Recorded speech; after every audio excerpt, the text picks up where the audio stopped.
Il doit bien y avoir une signification, une raison pour expliquer que l'on m'ait choisi une vie occupée presque tout entière par l'idée ou la présence de la mort.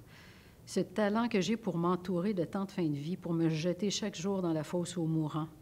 Je l'attire depuis ma naissance, cette mort. Elle me colle au talon et je persiste à l'affronter, à essayer de la distraire de ses proies, parfois même à la provoquer. C'est tout ce que je sais faire à peu près correctement.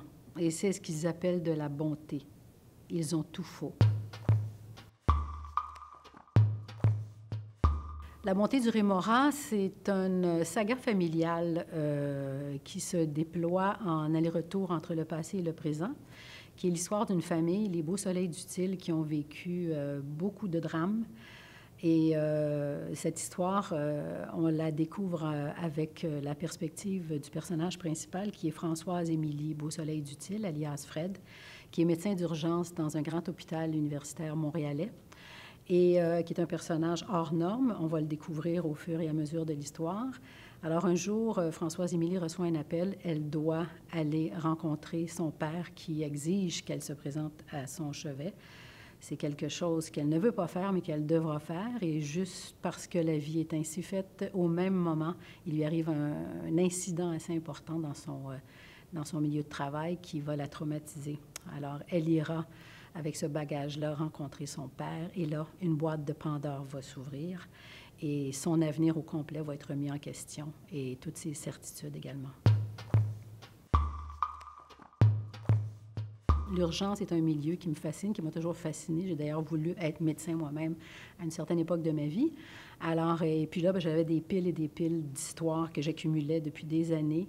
Ça a été l'inspiration de base. Ça et également probablement une histoire familiale de mon côté qui a eu beaucoup de drames également. Et j'ai voulu explorer surtout la notion de la bonté. Qu'est-ce que la bonté? Qu'est-ce que la volonté de faire le bien autour de soi? Est-ce qu'on peut, à force de vouloir faire le bien, faire le mal également?